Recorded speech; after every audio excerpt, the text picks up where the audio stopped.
चित्त मैला हो तो उसकी शुद्धि का क्या उपाय है।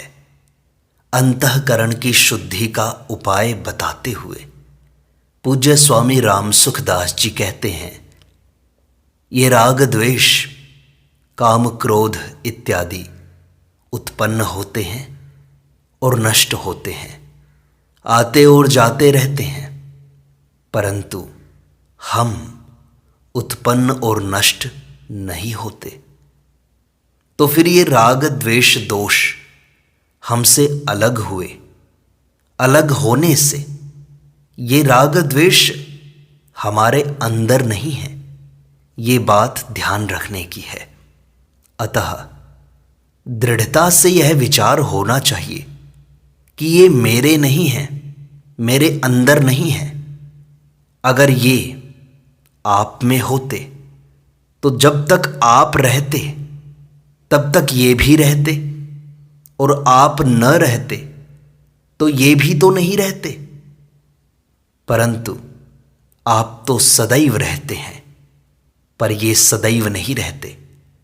ये आगंतुक हैं, आप आगंतुक नहीं हैं। आपका होनापन तो निरंतर रहता है। गाढ़ी नींद में भी मैं हूं ऐसा स्पष्ट भाव नहीं होता, तो भी जगने पर यह भाव होता है कि अभी तक मैं सोया था, अब जग गया हूं। मैं सोया था, उस समय मेरा अभाव था, यह नहीं दिखाई देता। अपना भाव तो निरंतर अपने अनुभव में आ रहा है, और इन दोषों का आगंतुकपना प्रत्यक्ष हमारे अनुभव में आ रहा है। इसका भाव और अभाव दोनों हमारी समझ में आते हैं। तात्पर्य यह हुआ कि ये राग द्वेष आदि आपके स्वरूप में नहीं है, प्रत्युत आपके मन बुद्धि इंद्रियों में आते हैं। परंतु शरीर को मैं मेरा मानने से इनके साथ अपने संबंध का अभाव नहीं दिखाई देता। देखो, एक बात बताएं, आप ध्यान देकर सुने। हमें संसार के जितने भी ज्ञान होते हैं वे सब सांसारिक पदार्थ, शरीर, इंद्रियां, अंतःकरण को साथ लेकर ही होते हैं। परंतु स्वयं का बोध शरीर, इंद्रियां, अंतःकरण इनको साथ लेने से नहीं होता। अब यह जो बात है कि अंतःकरण शुद्ध होने से संसार का ज्ञान साफ होगा, पर स्वरूप का बोध कैसे होगा? इस पर कोई बात हो तो पूछो। तब एक श्रोता ने पूछा कि महाराज जी, अंतःकरण शुद्ध होने से अंतःकरण से संबंध विच्छेद हो जाएगा, तो बोध अपने आप हो जाएगा? तब स्वामी जी ने कहा, जड़ चेतन का, सत असत का, नित्य अनित्य का जो विवेक है, उस विवेक को महत्व न देने से ही बोध नहीं हो रहा है। विवेक को महत्व देने से अविवेक मिट जाएगा और बोध हो जाएगा। वह विवेक आप में है और अभी है। उस विवेक को आपने प्रकाशित नहीं किया, उसको आपने उद्बुद्ध नहीं किया, उसको जागृत नहीं किया, उसका आदर नहीं किया, उसको आपने महत्व नहीं दिया। यह आपसे गलती हुई है। देखो, सोचो, अंतःकरण शुद्ध होने से हो क्या जाएगा? शुद्ध होने से एक बात है कि पारमार्थिक अध्यात्म में, अपने आप में भगवान को जानने में रुचि हो जाएगी, और कुछ नहीं होगा। एक बड़ी मार्मिक बात है, जिस तरफ साधक का ध्यान नहीं जाता, परमात्म तत्व का अथवा स्वरूप का बोध करण निरपेक्ष है, करण सापेक्ष नहीं है। इसलिए करण शुद्ध हो या अशुद्ध, उससे विमुख होने से यह बोध हो जाएगा। महाराज जी, अंतःकरण शुद्ध हुए बिना उससे संबंध टूट सकता है क्या? देखो, ध्यान से देखो, वास्तव में तो संबंध है ही नहीं, पर संबंध मान लिया है हमने। माना हुआ संबंध नहीं मानने से मिट जाएगा। इसमें शुद्धि अशुद्धि से क्या लेन देन है? तो महाराज जी, यह मान्यता बिना अंतःकरण शुद्ध हुए भी हो सकती है क्या? अरे बिल्कुल हो सकती है। आपके भीतर यह भाव होना चाहिए कि मेरी मुक्ति हो जाए, मुझे बोध हो जाए, मेरा अंतःकरण शुद्ध हो जाए, उससे संबंध विच्छेद हो जाए। यह बात वास्तव में संबंध को दृढ़ करने वाली है। किसी को मिटाना चाहते हो तो मिटाने से पहले उसकी सत्ता मानते हो ना। अगर सत्ता ही नहीं मानते तो फिर मिटाते किसके हो?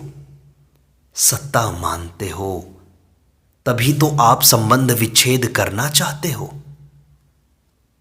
संबंध है, यह मान्यता होती है, तब उसको दूर करते हो। मैं कहता हूं कि संबंध है ही नहीं। उस शास्त्रीय प्रणाली में और इस प्रणाली में यही खास फर्क है। जैसे वेदांत ग्रंथों में आता है कि अध्यारोप अपवादाभ्याम निष्प्रपंचम प्रपंचते। अध्यारोप और अपवाद, इन दोनों से निष्प्रपंच का प्रपंच होता है, अर्थात परमात्मा का विवेचन होता है। तो मैं कहता हूं कि जब अपवाद ही करना है तो अध्यारोप करो ही क्यों? महाराज जी, मेरा प्रश्न यही उठ रहा है कि अंतःकरण की शुद्धि हुए बिना मान्यता बनती ही नहीं। तब स्वामी जी कहते हैं, मैं कहता हूं कि बनती है। अंतःकरण को लेकर बनाओगे तो नहीं बनेगी। देखो, सनक आदि ऋषियों ने ब्रह्मा जी से प्रश्न किया कि मन विषयों में फंसा हुआ है और विषय मन में बसे हुए हैं, तो फिर मन को विषयों से अलग कैसे करें?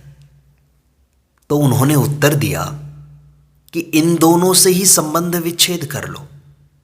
मद रूपा उभयम त्यजेत। यही तो मैं कहता हूं। इस साधन को क्यों नहीं पकड़ते आप? यह शास्त्र की बात है, मेरे घर की बात नहीं है। मेरे घर की इतनी ही बात है कि इसी को जोर से पकड़ लो, बस दूसरी चीज को मत पकड़ो। अध्यारोप करो, उसको रखो, फिर उसको दूर करो। क्यों आफत में फंसते हो? है ही नहीं, संबंध मानो ही नहीं, ऐसा सोचो। इससे साधक की जल्दी सिद्धि होती है, इसलिए इसका आदर करो। यह प्रणाली मेरी नहीं है और न किसी का ठेका है इस पर। यह तो सामान्य बात है। महाराज जी, जहां जिज्ञासा होती है, मान्यता होती है, वहीं पर हमारी भोगों में रुचि पैदा होती है। इस पर स्वामी जी कहते हैं, भोगों की रुचि है, सुख भोग की इच्छा है, यही घातक है। इसका आप त्याग नहीं करते, इसीलिए संबंध विच्छेद की बात कठिन दिखाई देती है। नहीं तो बात बड़ी सुगम है, बड़ी सरल है। महाराज जी, यह सुख भोग की इच्छा ही खास बीमारी है। खास बीमारी है तो इसको दूर करो। वास्तव में जब आपकी समझ में आ ही गया कि यह बीमारी है, तो बीमारी आपसे दूर हो गई। आंख में लगा हुआ अंजन आंख से नहीं दिखता। अंजन आंख से तब दिखाई देता है जब वह आंख से दूर हो, उंगली पर लगा हो। स्वामी जी, दोष को जानते हुए भी और इसको दूर करना चाहते हुए भी ये दूर क्यों नहीं होता? देखो, जब तक सुख की इच्छा है तब तक वह दोष दूर नहीं होगा। जैसी सुख भोग की इच्छा है वैसी त्याग की इच्छा नहीं है। सुख भोग की इच्छा ज्यादा प्रबल है, उसकी अपेक्षा उसके त्याग की इच्छा बड़ी कमजोर है। महाराज जी, ये बात बिल्कुल सही है कि सुख भोग की, सुख लेने की इच्छा हमारे अंदर बहुत ज्यादा होती है। स्वामी जी कहते हैं तो सुख भोग की रुचि को दूर करो, और उस रुचि को दूर करने में आपको अभ्यास करना पड़ेगा। अगर अभ्यास न करके यह मेरे में है नहीं इसी को मान लो तो बहुत जल्दी काम हो जाएगा। वास्तव में अंतःकरण की शुद्धि करने की अपेक्षा अंतःकरण से संबंध विच्छेद करो तो यह काम आसानी से हो जाएगा, ये सिद्धि बड़ी जल्दी हो जाएगी। संबंध विच्छेद करने से जो शुद्धि होगी वह शुद्धि करने से नहीं होगी।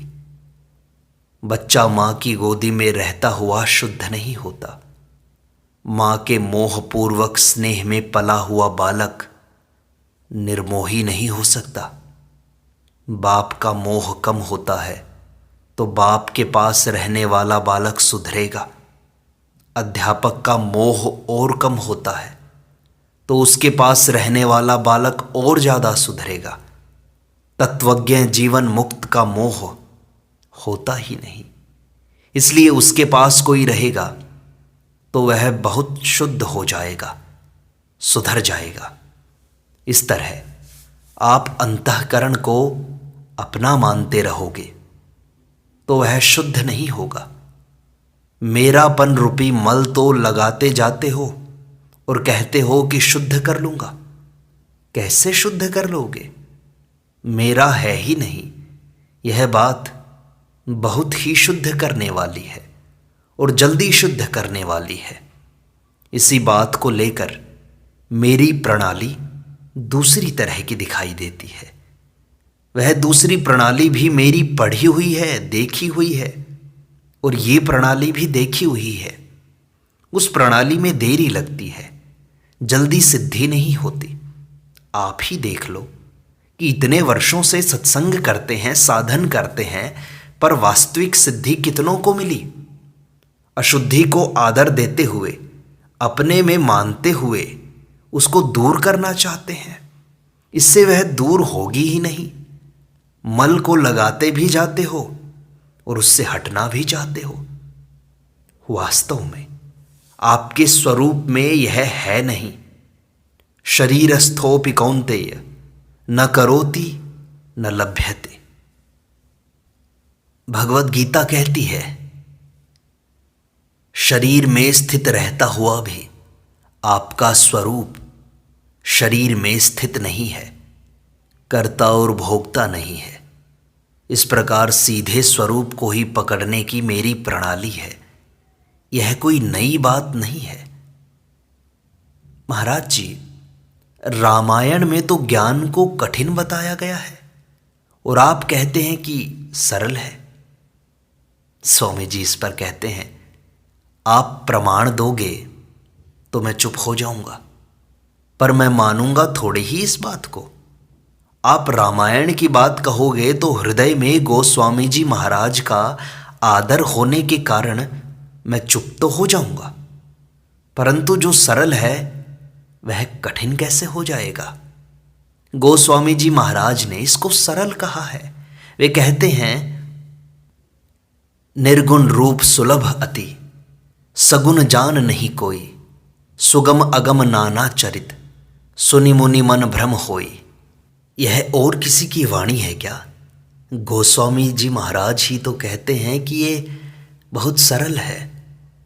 महाराज जी, बात समझ में तो आती है पर आकर रुकती नहीं है, आती भी नहीं है। इसको रोके कैसे अपने अंदर? भाई, बात एक ही है, वह है सुख भोग की इच्छा। इसको आप छोड़ते नहीं हो। सुख भोग लें और संग्रह कर लें, ये दो चीजें हैं। मेरे पास वस्तु हो जाए, रुपया हो जाए, इतना आधिपत्य हो जाए और इनसे मैं सुख भोग लूं, यही तो खास बाधा है। न सुख बाधक है न संग्रह। सुख और संग्रह की जो इच्छा है यही महान बाधक है। इस इच्छा से लाभ किसी तरह का नहीं है और नुकसान किसी तरह का बाकी नहीं है। नरक, 84 लाख योनियां, संताप, जलन, चिंता, भय, ये सब इसी इच्छा में आ जाते हैं। फिर एक श्रोता ने पूछा कि महाराज जी, इस सुख भोग की इच्छा को मिटाने के लिए क्या किया जाए? स्वामी जी इस पर कहते हैं, दूसरे का हित कैसे हो, दूसरे को सुख कैसे हो, दूसरे का सम्मान कैसे हो, दूसरे को आराम कैसे मिले, यह लगन लग जाए। जहां अपने सुख की इच्छा है उस जगह दूसरे के सुख की इच्छा हो जाए, लगन लग जाए, तो अपने सुख और संग्रह की इच्छा मिट जाएगी। ना मिटे तो कहना, जो दूसरों के हित में रत है उनको भगवान ने सगुण और निर्गुण दोनों की प्राप्ति बताई है। सगुण की प्राप्ति में भगवत गीता के 12वें अध्याय का 4था श्लोक है। भगवान कहते हैं, ते प्राप्नुवन्ति मामेव सर्वभूत हिते रताः। और निर्गुण की प्राप्ति में बताया है भगवत गीता के 5वें अध्याय के 25वें श्लोक में, लभन्ते ब्रह्म निर्वाणम ऋषयः सर्वभूत हिते रताः। ऐसा पूरा श्लोक हो जाता है। यह जो आप ज्ञान मार्ग समझकर इन बातों को टाल देते हो, कृपानाथ ऐसा ना करो। ज्ञान में, भक्ति में, कर्म योग में, सब में विवेक तो उपयोगी ही है। विवेक के बिना आपका साधन ठीक तरह से चलता ही नहीं। विवेक तो उसके लिए भी उपयोगी है जो स्वर्ग की प्राप्ति चाहता है, सकाम भाव से सिद्धि चाहता है।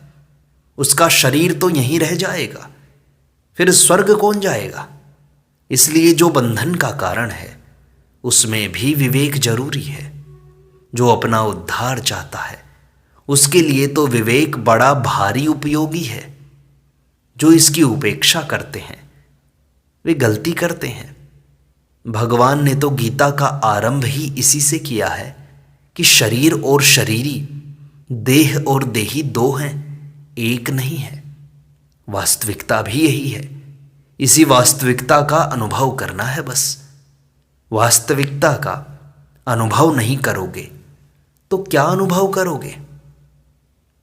फिर एक श्रोता पूछता है, महाराज जी, विवेक परमात्मा का स्वरूप है क्या? स्वामी जी कहते हैं, हां, स्वरूप हो जाता है। विवेक नाम है दो चीजों का और परमात्मा है एक चीज। विवेक परमात्मा में परिणत हो जाता है। विवेक की जगह परमात्मा ही रह जाता है। तो महाराज जी, विवेक को कैसे जागृत करें? अरे भाई, यही तो समझा रहा हूं, यही तो माथापच्ची यहां चल रही है। आप और हम मिलकर के अभी कर क्या रहे हैं? विवेक को जागृत करने की बात ही तो कर रहे हैं। विवेक के लिए अभ्यास जरूरी नहीं है, विचार जरूरी है। अभ्यास से मुक्ति नहीं होती और विचार से मुक्ति बाकी नहीं रहती। नारायण नारायण नारायण।